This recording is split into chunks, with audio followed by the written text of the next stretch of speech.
Goed kijken, kijk. Dat is een zwart stip. Oh, dat is wel vaag. Jammer. En als je uitzoomt, dan helemaal uitzoomt. En dan zie je het helemaal niet meer. En nou wit. Wat weer wit. Ligt aan mij of wordt mijn beeld, mijn gezicht ook heel wazig? Als ik dan het probeer naar te kijken. Ja, hè? Ja. Hij wordt weer wit. Dat heb je er dan wel op staan. Nou, Jammer nou, dat je dat blauw er niet op hebt. Dit is echt wel vaag. Nou, ik wil de camera dat hier wit is. Is er nog iemand in blauw? Hoop ik. Maar blauw van de camera niet? Ja, de telefoonscherm is zo gewoon. Dude, wat de fucking pen is die, hè? En dan gaat hij omlaag. Oké. Focus. Hij gaat omlaag.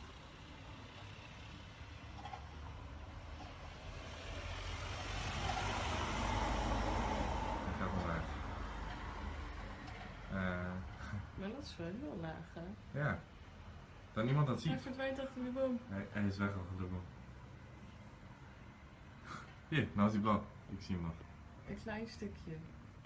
Soms zie je hem tevoorschijn komen. Ja. Oh, nu weer wit. Huh? Wat gaat? Kijk op weg! En weer blauw. En weer wit. Oh, interessant. En weer blauw. En nou is hij weer blauw. Op camera is hij nog steeds wit. Hoe dan? Huh? Op camera is hij nog steeds wit. Maar wij zien hem gewoon blauw. De kleuren zijn gewoon niet goed op de camera. En weer naar beneden. Could it be a drone? Nee. No, it can't be. Drones wegen niet zo. But maybe it's that far away that it just has a light and you can only see the light. Kan. Ik vind het wel apart. Kijk wat hij weegt, helemaal weg van de boom. En weer blauw. Kijk hoe snel het gaat, dat kan geen drone zijn, die gaan niet zo snel toch? Zo ver is hij. Epic. Kijk dan, hij gaat best ver. Epic. Epic. Kijk nou is hij blauw. En weer. Dat is best ver hoor, ik wil kijken eens naar uitzoomen. Wat is dat? Dat gaat op uformeld.nl. Dit is het.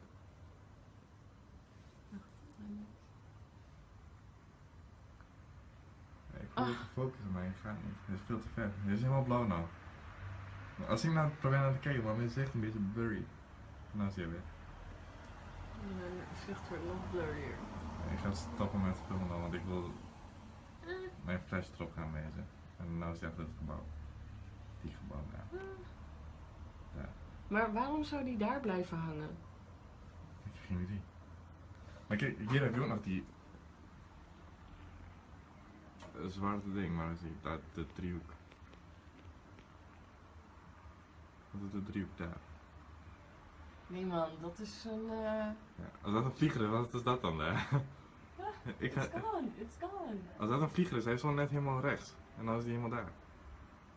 Een vlieger kan toch niet zo'n grote afstand afleggen? Nee.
What in the hell?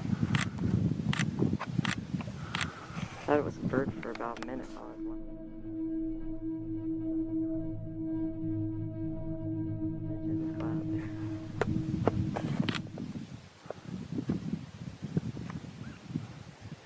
It's right on the edge of that pink cloud. Trying to blend.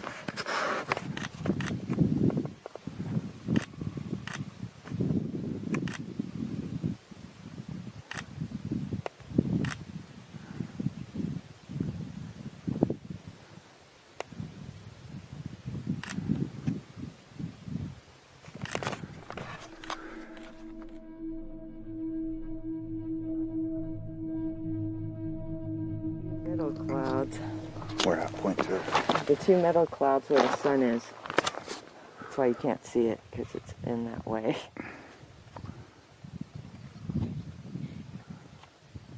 I got some good ones of it, especially when it hit the blue there. One of the same ticket. To it again. Well, I can't see it now, but it was right in the sun. In the sun? Yeah. Right in that, between those two dark clouds, there was a sun right there, and that's when I couldn't see it. I thought it was kind of going this way, but it didn't. What the f is that? I don't know. I thought it was a bird. I'm thinking in my mind, I go, did he put his drone up? Well, first I thought it was a bird, and I go, it's not flying.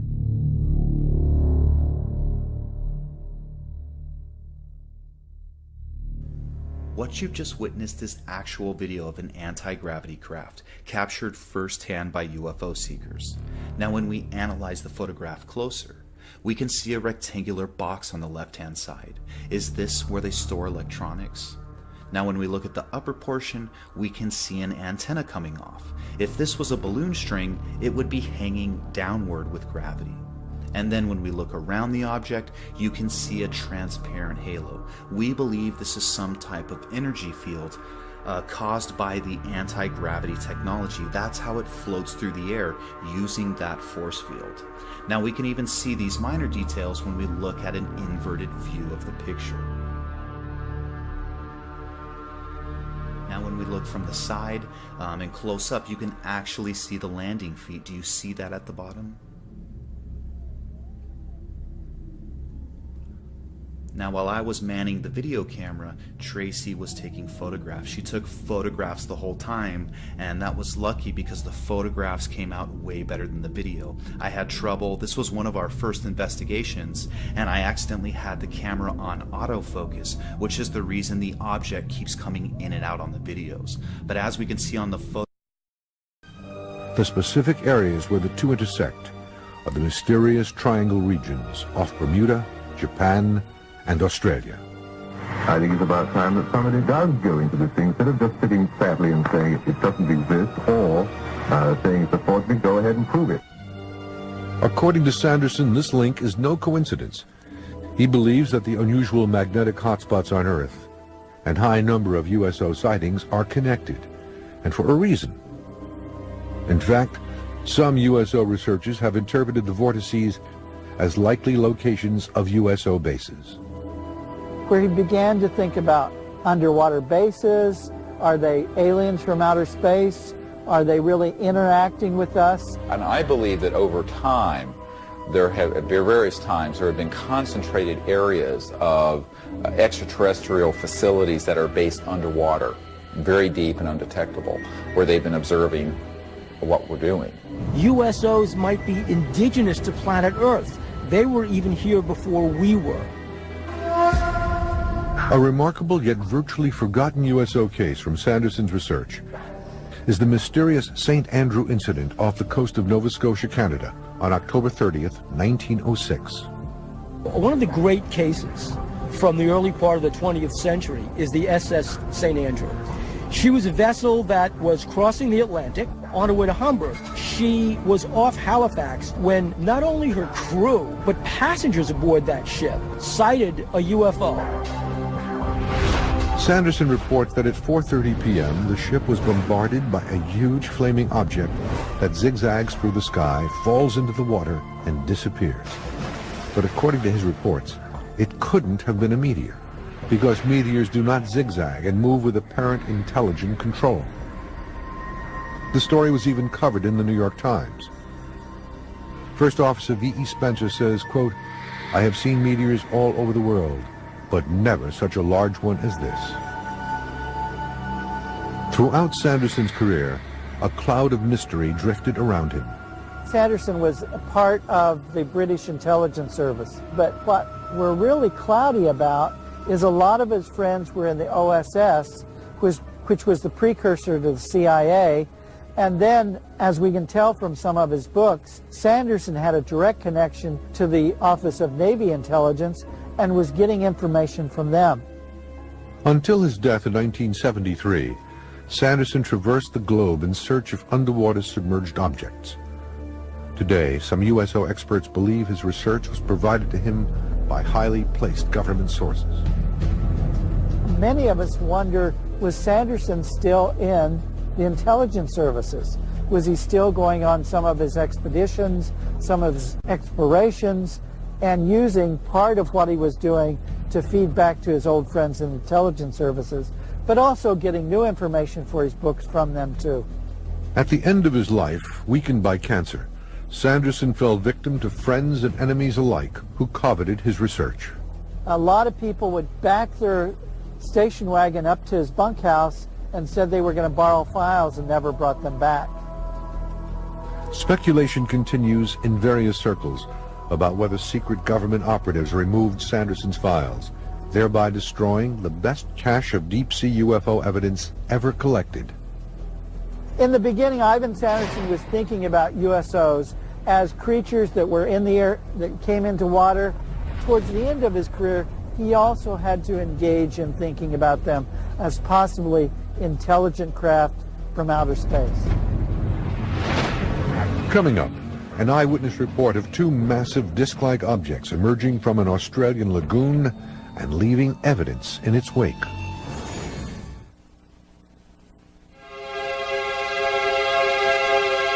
According to experts, one of the most impressive traits of USOs is their ability to affect, change, and displace the surface of the water, in much the same way that UFOs in our skies reportedly generate similar crop circles on land.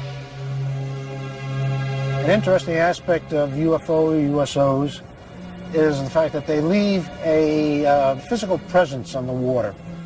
USOs create the same kind of effect over water, over ice, so there's a real similarity between the physical trace evidence of a USO landing and a UFO landing on planet Earth. It's like if you took a glass and stuck it in water, right? Well, now you have a hole on the water.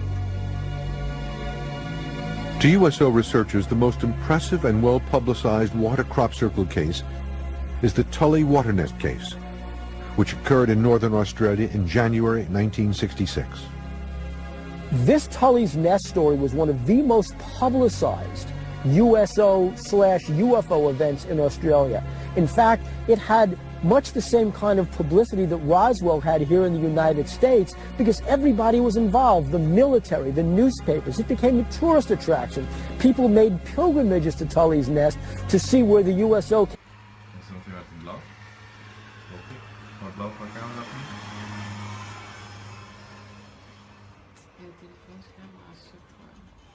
Dude, what the fucking pen is deze? En dan gaat hij omlaag. Oké, focus. Hij gaat omlaag. Soms zie je hem tevoorschijn komen. Ja. Oh, nu weer wit. Hè? Wat gek? Kijk op weer! En weer blauw. En weer wit. Oh, interessant. En weer blauw. En nou zie je blauw. Op camera zie je nog steeds wit. Hoe dan? Huh? Op camera zie je nog...